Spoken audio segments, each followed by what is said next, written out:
com você aqui. Então, papel e caneta na mão, beleza? Então, seguinte, Beleza. vamos ter calma na hora de fazer a avaliação revisional. Pois bem, papel e caneta na mão, quando eu falar anota que é importante, beleza? Então é o seguinte, quais são os assuntos? Primeiro, reinado e depois imperialismo ou neocolonialismo, não é isso? Então nós veremos quais são os fatores mais importantes sobre esses dois conteúdos. Então vem comigo, vou compartilhar a tela a partir de agora. Então, primeiro reinado, né? Nós vimos aqui quando tivemos a aula sobre o primeiro reinado, nós vimos que a nossa independência, né, ela não foi totalmente pacífica, porque, né, em lugares isolados, como na Bahia, Grão-Pará, no Piauí, né, tiveram conflitos, a Guerra do Genipapo, enfim, tiveram conflitos armados, mas também pagamos pela nossa independência. Pois bem, esse é um primeiro momento. Nós vimos que começa tudo lá desde a Revolução do Porto, né? Que exigiam que Portugal exigia que o Brasil voltasse a ser colônia, né? Que o rei voltasse, o príncipe também. Porém, vamos dar início ao que é fundamental no primeiro reinado, beleza? Então vem comigo. Deixa eu ver aqui para vocês. Aqui é só uma questão, né? Já falamos, províncias, população local contra o movimento de recolonização. Porque tínhamos aqui no Brasil, né, pessoas que não queriam a independência do Brasil. Então vai começar aquela questão de luta pela nossa própria independência. Essa questão do 7 de setembro, 7 de abril, né, é só uma questão assim, que eu falo assim, veja como o número 7, né, perseguiu Dom Pedro, né, uma coisa que a história dele fala 7 de setembro, né, independência, e 7 de abril, quando ele abdica, né, do poder em nome do seu filho. Nós veremos quais foram os motivos. Pois bem, nós vimos que, né, vai acontecer no Grão-Pará, né, maior população, ou seja, maior número de pessoas. E na Bahia foi o mais longo, mais demorado, né? Então, ainda não chegou no ponto principal que eu quero de vocês. Aqui só são alguns aspectos que, quando vocês lembram do Grão-Pará, né, nós veremos que no Grão-Pará esse conflito foi mais popular. E já na Bahia ele demorou mais tempo, né? Então tá aqui, eu coloco aqui para vocês, ó, o Grão-Pará foi de maior participação popular, e na Bahia, né, durou mais, a maior duração. Pois bem, é importante saber, né, que naquela época não havia um exército oficial, e sim milícias, que são organizações militares por cidadãos comuns armados para a luta, mas não tinha uma instituição militar propriamente dita. Pois bem, vimos que o quê? Né? Os Estados Unidos, né? Doutrina Monroe, Portugal, 2 milhões de libras esterlinas, e a Inglaterra, a renovação do Tratado de Comércio de Navegação, né? Por mais 15 anos. São isso que os países vão necessitar. Estados Unidos, doutrina Monroe, Portugal, 2 milhões de libras esterlinas, e a Inglaterra, a renovação do Tratado de Comércio e Navegação. Aquele tratado que, né, a Inglaterra tinha 15%, Portugal 16% de imposto e os demais países 24%. Então vai favorecer a Inglaterra. Pois bem, ordem política nós tínhamos, né, 3 grupos, não partidos políticos, nós tínhamos 3 grupos: o grupo português, o grupo brasileiro e o grupo dos liberais radicais, né, que eram a camada, que eram os professores, advogados, médicos, enfim. Pois bem, mas quais eram os 2 principais grupos? O grupo português e o grupo brasileiro. Quem era o grupo português, professor? Era a elite portuguesa, os comerciantes portugueses. E quem era o grupo brasileiro, professor? A elite rural. Olha lá.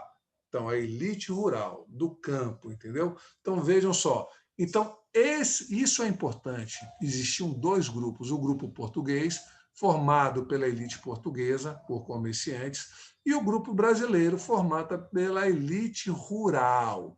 Isso é importante anotar. Pois bem, vamos lá. Constituição de 1824, né? Então, ou seja, antes de chegarmos à Constituição de 1824, é importante falarmos sobre a Constituição de 1823, sim, ou Constituição da Mandioca. Essa Constituição de 1823, né, o imperador solicitou para que fizessem uma Constituição. Mas, quando ele foi ler a Constituição, ele viu que aquela Constituição estava limitando o poder dele. Então, imagine você, João Pedro, você sendo Dom Pedro I, e eu te mostro uma Constituição, que essa Constituição está limitando o seu poder. Você vai gostar disso? Oxe, jamais. Jamais. Igual quando eu livro para fazer o que eu quiser, os caras vão cortar meu poder. Exatamente. Então, o que vai acontecer? Dom Pedro I não vai gostar dessa Constituição, ele vai vetá-la, não vai gostar, ele vai ter uma atitude muito chata, que ele vai fechar a Assembleia, né? Ele vai se afastar do grupo brasileiro que fez essa Constituição e vai se aproximar do grupo português. Quem era mesmo o grupo português? Quem fazia parte do grupo português? Hein, João? A elite portuguesa e os comerciantes? Comerciantes. Então, ele se afasta da elite rural e se aproxima da elite portuguesa e os comerciantes portugueses. Então, em 1824, ele vai pedir que eles façam uma nova Constituição. E sim, essa Constituição de 1824 vai dar plenos poderes a Dom Pedro I, porque ela não vai ter só 3 poderes, executivo, legislativo e judiciário, não, ela vai ter o poder moderador, que é exclusivo, ele pode fazer o que ele quiser, convocar guerra, fechar a Assembleia, o que ele pensar, ele pode fazer.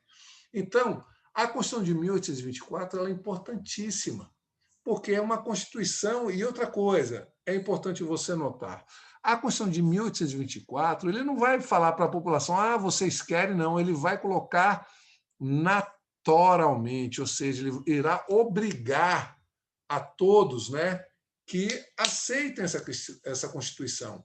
Então, ele vai colocar à força a Constituição de 1824. Importante ressaltar que a Constituição de 1823, né, ela é chamada de Constituição da Mandioca. Por quê? Porque só poderia se candidatar a deputado, né, a senador, quem tivesse uma plantação de mandioca. Ou seja, exemplo, João Pedro, ele é um fazendeiro. Eu sei que João vai colher 1 tonelada de mandioca. Eu falo, João, com essa 1 tonelada, vou fazer minhas contas aqui, pegar a calculadora. Você vai poder se candidatar a deputado. Então, vejam só aqui, ó lá. Além de definir os 3 poderes, a Constituição de 1824, né, legislativo, executivo e judiciário, criou o poder moderador exclusivo do imperador e lhe concedia diversos poderes políticos. A Constituição de 1824 também definiu as leis para o processo eleitoral no país. De acordo com ela, só poderiam votar grandes proprietários de terras do sexo masculino com mais de 25 anos. Então, anota isso aí, ó. Constituição de 1824, né? Só poderiam votar homens proprietários de terras com mais de 25 anos. Isso aqui é importante. Então, anota.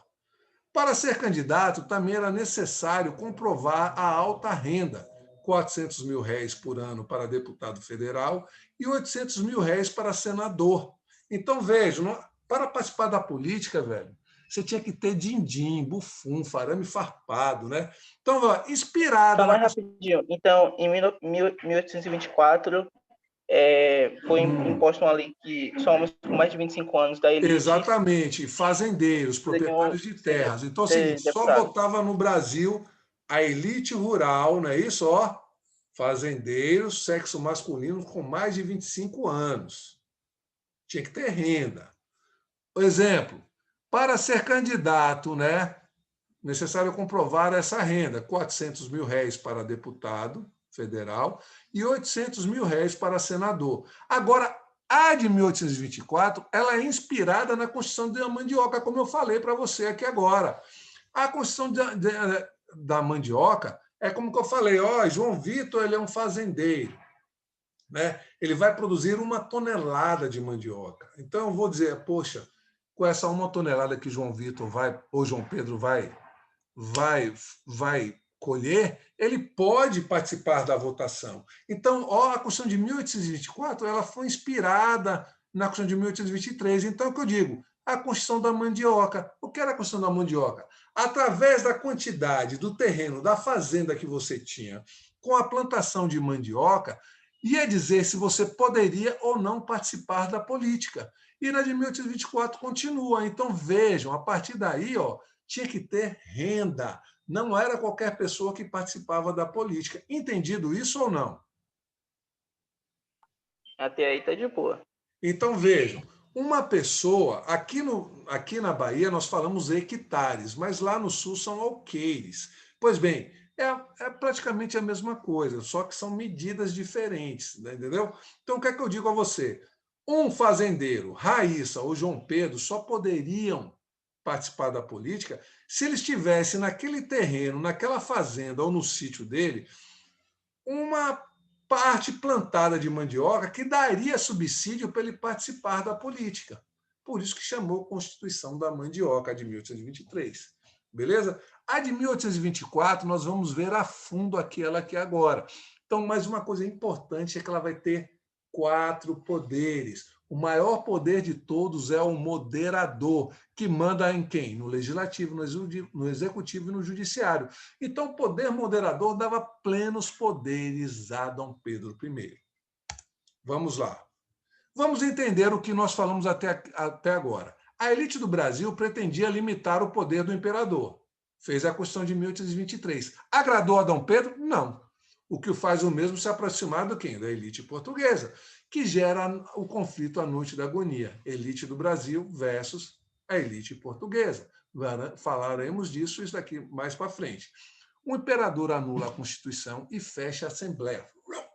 Ele ficou revoltado. Ele falou, poxa, estão querendo, né, diminuir os meus poderes. Não vou gostar disso. Vai lá e fecha. Uma atitude absolutista. Então, uma característica de Dom Pedro, anota aí, autoritário ao extremo. É uma característica ferrônea. Né? Então, ou seja, marcou o governo de Dom Pedro I, autoritário, graças ao quê? Ao poder moderador, que dava plenos poderes. Aí, antes de eu continuar, me diga, mas professor, e como assim poder moderador? É um poder que era exclusivo de Dom Pedro. Quando ele se sentia ameaçado, ele convocava os ministros e colocava o poder moderador. Então, me diga uma coisa. O poder moderador, vocês vão entender quando eu falar aqui da Constituição. Características importantes da Constituição de 1824. Olha só, era hereditária, então passava de pai para filho. De Dom Pedro I era Dom Pedro II, hereditária. O voto era censitário, só quem tivesse o quê? Renda, já vimos isso. O catolicismo se torna a religião oficial, mas controlada pelo imperador ou pelo Estado, que dá no mesmo, né? Os presidentes das províncias, sim, províncias, não eram estados, só vão ser chamados de estados depois da proclamação da República, né? Seriam indicados pelo imperador. Então, olha o poder moderador exclusivo dele. Ele que dita as regras do jogo, né? Impedindo que as elites locais participassem da política, colocando membros do grupo português. Então, vejam, ele se aproximou mais da elite portuguesa, porque a elite brasileira, o grupo brasileiro, queria controlar o poder de Dom Pedro. Então, isso faz ele se aproximar da elite portuguesa e se distanciar do grupo brasileiro. Outra coisa importante, o Senado era vitalício para a vida toda. Se você fosse senador, João Pedro ou Raíssa, uma senadora, era para a vida inteira. Então vejam, E o Conselho de Estado? Anota aí no caderno, Conselho de Estado. Conselho de Estado, sinal de igual. Conselho de Estado, sinal de igual. O pai do poder moderador. Então vejam só, toda vez que o imperador ele ficasse ameaçado, sentisse, né, amedrontado, ele falava, reúne o conselho aí, bota à tona o poder moderador. Beleza? Então, o Conselho do Estado ele é o pai do poder moderador, porque é um conselho de ministros, aonde ele reunia os ministros e falava, meu irmão, não quero saber agora, quem manda sou eu, é o poder moderador. Então, vejam, o poder moderador ele abafa o executivo, o legislativo e o judiciário. O executivo é o próprio imperador. O legislativo são aqueles que fazem as leis. O judiciário é quem julga, né? É o Supremo Tribunal. Então, o poder moderador manda em tudo. É todo o poder na mão do o imperador. Então, João Pedro, se você fosse Dom Pedro I e você tivesse esse poder moderador, alguém ia segurar você, irmão? Eu queria ver, brother, quem quer ter essa coragem aí? Não é? Então, vejam só, então dava plenos poderes. Pois bem, vamos ter, aqui não é tão importante por agora, mas só vou falar para vocês. Da ordem da crise econômica, vai faltar um produto, porque nós vimos, né, que o açúcar já foi, né? Já foi. O algodão, né, e o gado sofriam concorrência. O algodão com os Estados Unidos e o gado com a Argentina e com o Uruguai, o charque, né, na farroupilha. Ainda, né, o café não tinha se tornado um produto tão consumido na Europa, né? E vemos que Dom João, quando vai embora do Brasil, que volta para Portugal, ele vai no Banco do Brasil e raspa todo o dinheiro que tinha no Banco do Brasil. Então, o Brasil está numa crise, está falido economicamente. Precisamos de uma nova riqueza.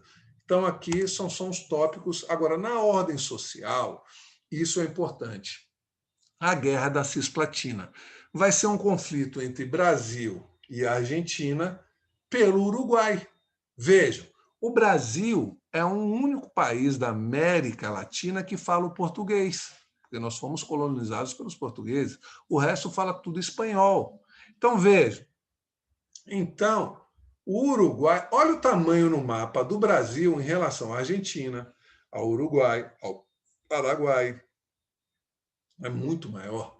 Então, vejam só, o Brasil, querendo a colônia de Sacramento, que é o atual Uruguai, né, vai querer impor as suas regras, as suas leis. O que vai acontecer? A Argentina não vai gostar disso. Não vai gostar disso e vai lutar contra o Brasil. Então, o que acontece? Vai chegar um momento nessa guerra, que é a Guerra da Cisplatina, que nem o Brasil nem a Argentina vão ter forças mais para lutar, dinheiro, soldados, e aí, ó, bandeira branca. E aí vão chegar a um denominador comum, dar a independência ao Uruguai. Então, isso que eu quero que vocês entendam. A Guerra da Cisplatina, o que foi? Foi um conflito entre Brasil e Argentina pela disputa do Uruguai, a colônia de Sacramento. Ambos não vão ter condições monetárias, nem também, né, bélicas, mas para lutar, porque armas, soldados, tudo isso aí custa caro. E aí eles vão, né, fazer um acordo, dar independência ao Uruguai. Então imagine só, você está em crise, você participa de uma guerra e você não ganha. Muitas pessoas morrem nesse conflito. A imagem de Dom Pedro vai se tornar mais positiva ou negativa?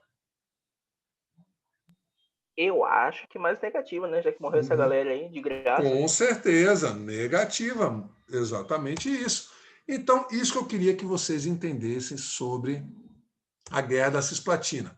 Confederação do Equador é diferente. É diferente. Então, vejam só, a Confederação do Equador vão ser, né, províncias que vão se confederar, vão se unir, que não vão aceitar as ordens do monarca. Quem são essas províncias? Pernambuco, Paraíba, Rio Grande do Norte e Ceará. Essas 4 províncias, que depois vão se tornar estados, em 1824, eles vão se confederar, se unir. Era uma tentativa de criar um estado independente, autônomo, né, do governo central de Dom Pedro. Então, eles não queriam obedecer a Dom Pedro. Por quê? Eles estavam questionando o autoritarismo, né? Era uma característica muito feia de Dom Pedro, pois a demissão do governo da província, a insatisfação popular com as condições sociais do país, né? Ou seja, sempre o Nordeste ficou aquém, né? Então, ou seja, sempre só o Sudeste, só o Sudeste, só o Sudeste. Então, eles já estavam chateados. E o descontentamento político também da classe média e dos fazendeiros da região com o autoritarismo. Então, não esqueçam disso, o autoritarismo de Dom Pedro levaram à formação dos Estados Confederados. Em 1824, Manuel de Carvalho Paes de Andrade tornou-se o líder do movimento separatista. Isso é importante, eles queriam se separar, né? Se separar, não obedecer ao governo de Dom Pedro I. Então, guerra ao governo imperial. Então, vamos lá. Em Pernambuco, os jornais Sentinelas da Liberdade, de Cipriano Barata, sim, Cipriano Barata, vocês lembram dele? Cipriano Barata, lá na Bahia também. Tifes pernambucano de Frei Caneca, que fazia uma oposição ao imperador. Olha o que Frei Caneca relatou. O poder moderador é a chave da opressão da nação brasileira. Então, o poder moderador, o poder do imperador, que era exclusivo, né? Então, o que ele dizia? Se ele mandava em tudo, ele não dava liberdade de pensar, não dava liberdade de criar. Então, veja o seguinte: se você não tem liberdade, você vive num regime escravocrata, né? Um regime de escravidão. Então, me diga uma coisa: há alguma nação que se desenvolva na escravidão? Nenhuma. Então, Frei Caneca estava completamente correto. O poder moderador é a chave da opressão da nação brasileira. Então, se ele manda em tudo, ele tem o poder de tudo, a nação não vai se desenvolver.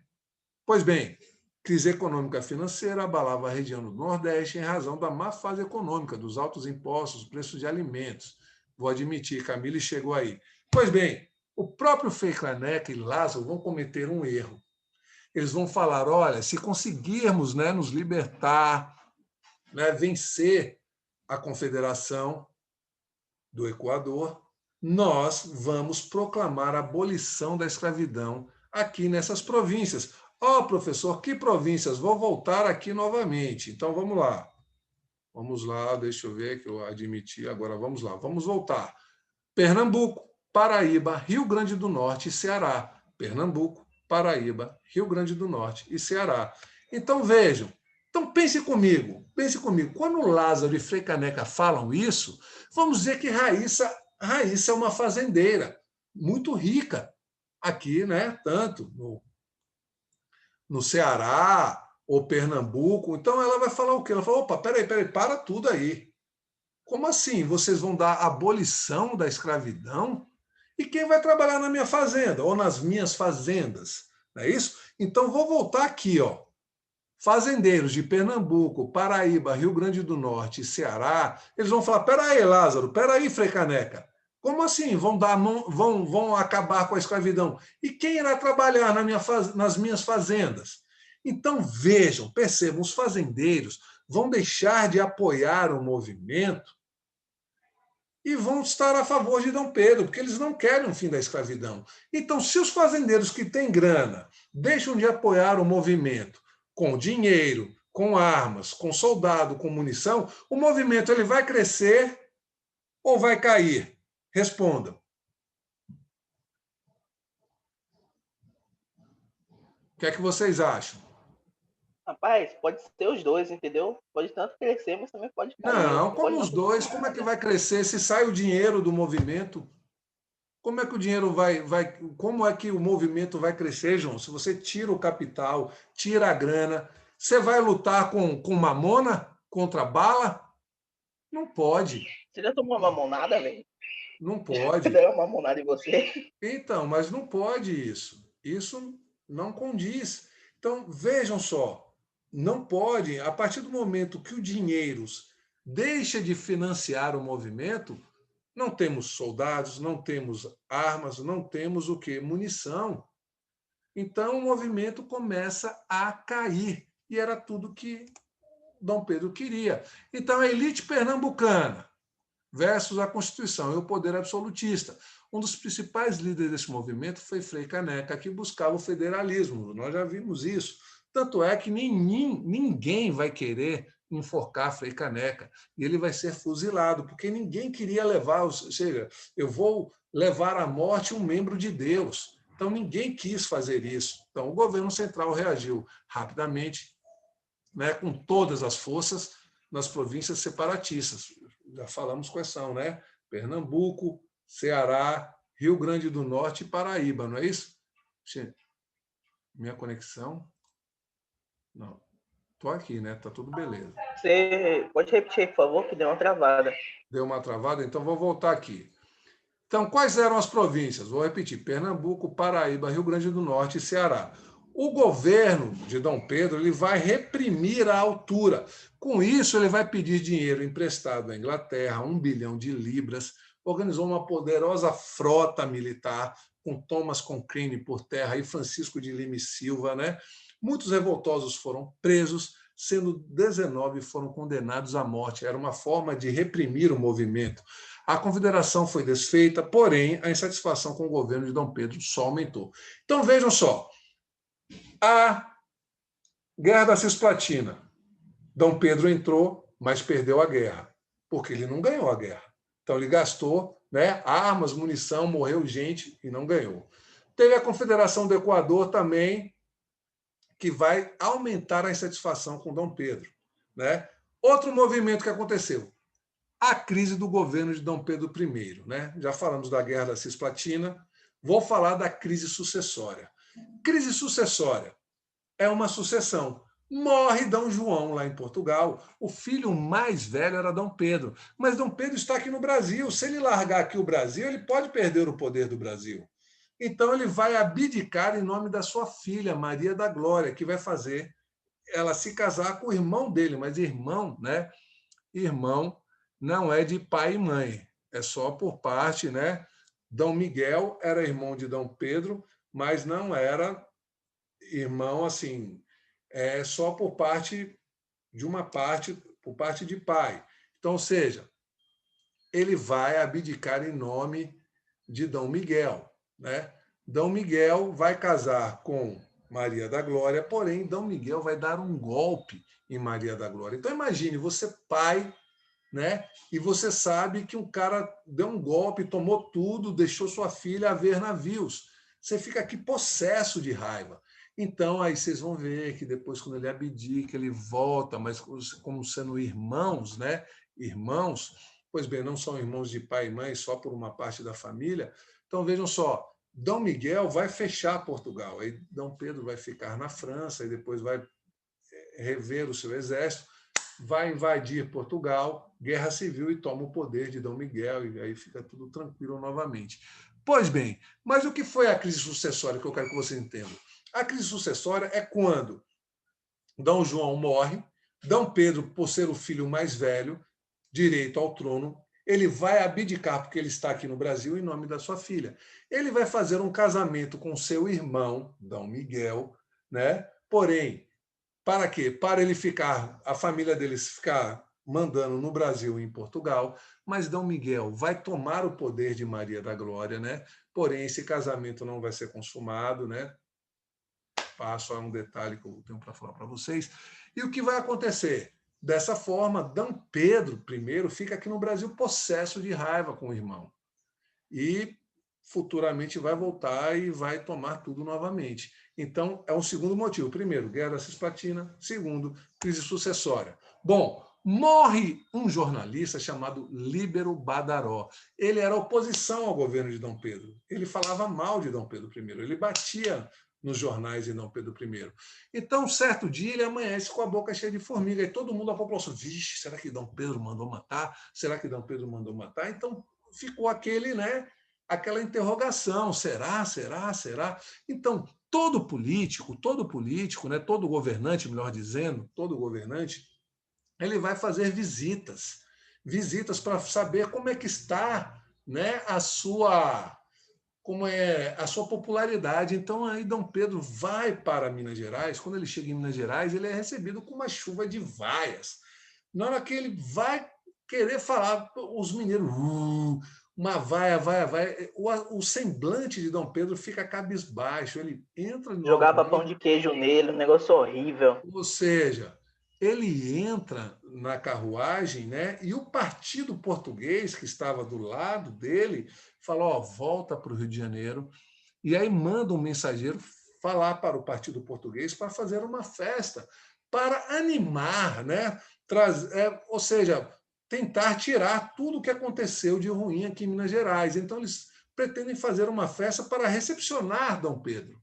Pois bem, é nessa noite que o partido português está fazendo a festa para receber Dom Pedro e vai se encontrar com o partido brasileiro, ou melhor, o grupo brasileiro, desculpa. O grupo português e o grupo brasileiro vão se encontrar e vão dar né, ao nome da Noite das Garrafadas, que uma das garrafas chega a pegar nas costas de Dom Pedro.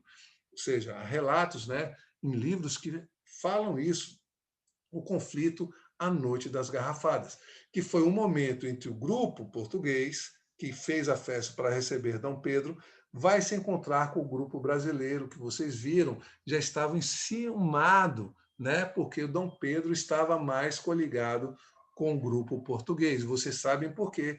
Pela questão da Constituição de 1823, que o grupo brasileiro, né, diminuiu o poder de Dom Pedro, e a Constituição de 1824 ele vai escolher 10 pessoas da sua confiança que irá fazer a Constituição, que vai ter 4 poderes: executivo, legislativo, judiciário e moderador, exclusivo de Dom Pedro. Bom, abdicação. Dom Pedro já não via que o povo já não estava mais gostando, muitas coisas acontecendo, né? Então, velho, ele tinha que abdicar do poder. Então, ele vai deixar o seu filho aqui, Dom Pedro II, né? Porém menor de idade, e aí vai voltar para Portugal, não, para a França, porque Dom Miguel, né, não vai deixar ele entrar primeiramente em Portugal. E aí vocês verão que aí de lá ele não volta mais. Dom Pedro não volta mais da Europa, né? Então o que acontece? Ele vai depois, acaba depois de um bom tempo, vai acabar morrendo e não volta mais para o Brasil. E aí esse período que, né, que Dom Pedro II até a maioridade, que seria o correto, né, que nós já vimos isso, seria o período regencial, mas o jeitinho brasileiro fez com que ele, né, entrasse no poder, o golpe da maioridade, nós já vimos isso, mas o golpe não cai, só cai primeiro o reinado, beleza? E aqui foi essa questão da República Oriental do Uruguai, mas não diz. Alguma dúvida sobre o primeiro reinado? Alguma dúvida? Dúvida, galera? Cadê vocês? Então, vamos para o nosso segundo e último assunto. Tópicos importantes que nós iremos falar aqui agora. Beleza? Neocolonialismo ou imperialismo, né? Pois bem, comigo, né, André Tavares? Vamos lá, vamos lá, vamos lá. O imperialismo, né? Já diz o nome, imperialismo é quando uma superpotência, né, ela oprime um país menos desenvolvido, né? Então vejam só, olha lá, deixa eu pensar, né? Imperialismo. Imperialismo é a dominação política, econômica, cultural e social das potências europeias, também Estados Unidos, o Japão, nos continentes africanos, asiáticos e americanos. Então isso é imperialismo, né? Então vejam só, eu vou abaixar aqui. Então atenção, galera, aos tipos de dominação. Nós já vimos isso, só vou relembrar. Protetorado, dominação através de um líder local. Então, ele é o protetor, mas ele vai ter uma aliança com uma superpotência, beleza? Então, é como se João Pedro fosse um líder tribal na África e, de repente, Raíssa fosse uma monarca, né, vamos dizer, japonesa ou europeia, que vai, através desse líder tribal, comandar. Pois bem, colônia, dominação direta do país colonizador. A metrópole tem o poder sobre a colônia.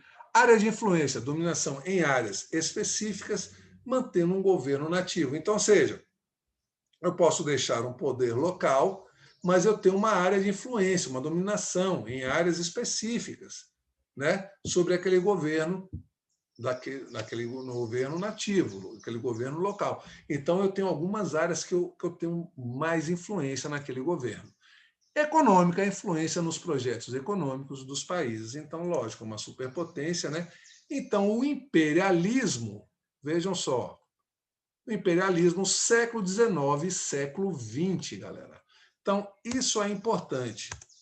Bora lá, Tratado de Berlim. 1878. Olá, olá. Quem tiver caneta e papel, né, anota aí. Tratado de Berlim. Domínio europeu nas rotas fluviais africanas. Lógico que os meios fluviais, as estradas, né? Imagine naquele período.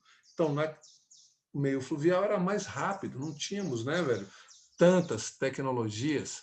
Pois bem, acordos com chefes tribais, nós já vimos. A partilha da África. Então, anota aí, ó. Partilha da África. Então, eles vão dividir a África, né, com os países. Então, vejam só, a partilha. Olha aqui, olha aqui, olha aqui, ó, vejam, vejam. Eu já deixei tudo bonitinho, ó. Então, vejam só. Vai ser um estopim para o quê? A Primeira Guerra, não é isso? A Grande Guerra. Porque vocês verão, ano que vem, que a Grande Guerra, a Primeira Guerra Mundial, ela é chamada de a Grande Guerra, porque a gente não imaginava que teríamos a Segunda Guerra Mundial. Beleza? Então, vamos lá. Justificativas. Isso é importante. Darwinismo social. É a teoria da evolução da sociedade, em outras palavras, que dava a premissa da existência das sociedades superiores às outras. Então, os europeus, eles se achavam a cereja do bolo, né? Então, quem não tivesse, né, que não gostasse dessa questão da civilização que eles iam levar para a evolução, teria que desaparecer. Eles iam extinguir. Então, vejam, recebe esse nome uma vez que se baseia no darwinismo, que é a teoria desenvolvida por Charles Darwin. Mas calma aí, viu? Calma aí, né? No século XIX. Porém, este estudo social desenvolvido entre o século XIX e XX pelo filósofo inglês Herbert Spencer, então aqui é esse cidadão, ó, Herbert Spencer, que antes de Darwin pensou no tema da evolução. Então vejam só, a eugenia, galera, a seleção dos seres humanos com base nas características hereditárias, com objetivos de melhorar a geração. Gente, melhorar como? Matando a outra pessoa? Me diga uma coisa, mas como assim? A civilização, a evolução, então quer dizer o seguinte, mas como se na África eles já viviam de uma forma, né? Só porque não tinham os aspectos, né, É aquela americanos. evolução à base de nada, né? Então, exatamente, ou seja, tudo que não tivesse, né, com aquela questão europeia, do eurocentrismo, que não estivesse presente ali, tinha que ser exterminado. 10 minutinhos, galera. Vamos lá, vamos lá, vamos lá. Se o cara fosse um africano albino, ele ficava vivo? Como? Se fosse um africano albino, ele ficava vivo? Ficava não. Se ele não comungasse com as mesmas ideias, pode ser preto, branco, mulato, caboclo, ruivo, o que for, não ficava. O termo foi criado pelo cientista inglês Francis Galton, né, 1822 a 1911 e em 1883. Vamos aqui. Neocolonialismo. Neo é novo, uma nova forma de colonização. É o processo de dominação política e econômica instituído pelas potências capitalistas emergentes. Reino Unido, lembra da Revolução Industrial, a Inglaterra, né? A Arábia, a Bélgica, Estados Unidos, a Prússia, depois a Alemanha, né? Que se torna a Alemanha, França e a Itália. Então vejam só o que vai acontecer. São países que vão buscar nesses continentes, né, africanos, na Ásia, na Oceania, mercado externo, campo para vender em matéria-prima. Anota aí, neocolonialismo. Então, eles vão buscar o quê? Comércio e matéria-prima, porque não adianta eu ser industrial e não tiver matéria-prima para dar sequência na minha produção, que são os insumos, beleza? Então, vamos Você lá. pode repetir, por favor, que minha internet deu uma Então, travada. o neocolonialismo é a dominação política e econômica, né, de potências capitalistas que têm dinheiro, emergentes, como a Inglaterra, a Arábia, a Bélgica, os Estados Unidos, a Prússia, né, que vocês vão ver que depois vai originar a Alemanha, a França e a Itália. Eles vão dominar aonde? Sobre a África, sobre a Ásia e sobre a Oceania. Ou seja, o que é que eles vão desejar? Mercado econômico para vender e pegar matéria-prima. Entenda comigo, João. Se você é industrial, mas você falta matéria-prima na sua fábrica, você produz, João? Não, como que eu vou Não. produzir? Então você quebra. Então o neocolonialismo ele vai buscar. Então vejam, vocês lembram na aula da Revolução Industrial que na segunda revolução não fica mais só na Inglaterra, vai para outros continentes e outros países. Então começa uma luta, uma disputa por matéria-prima e por mercado consumidor. Então esses países vão querer tanto pegar a matéria-prima e fazer com que esses lugares, como a África, a Ásia e a Oceania, consumam seus produtos. Então começa toda uma logística, né? Um conflito. Vamos lembrar, ao mesmo tempo que o capitalismo industrial foi desbaratado, né, pelo capitalismo financeiro, teremos na Europa e nos Estados Unidos um crescimento muito grande da indústria, na qual gerou um excedente de produção sem precedentes. O que é um excedente? É o que sobra, é o que aonde internamente eu não consigo consumir. Então eu preciso de um mercado onde eu possa vender esse excedente, porque senão eu vou perder. Então vejam só, sendo assim um aumento dos parques industriais, a capitalização fizeram que aquela potência buscasse um alargamento dos seus mercados, é como eu já falei, né? E procurasse matéria-prima. Então, olha, não esqueçam isso. Neocolonialismo, busca de mercado, de comércio e também de matéria-prima, beleza? Para abastecer as suas indústrias. Vamos lá. Bom, agora anota aí, anota aí, anota aí. É importante anotar. Não, deixa eu ver isso daqui. Não, já falamos sobre isso. Vamos lá. Deixa eu pular, que o tempo está acabando, senão eu vou nos tópicos mais importantes.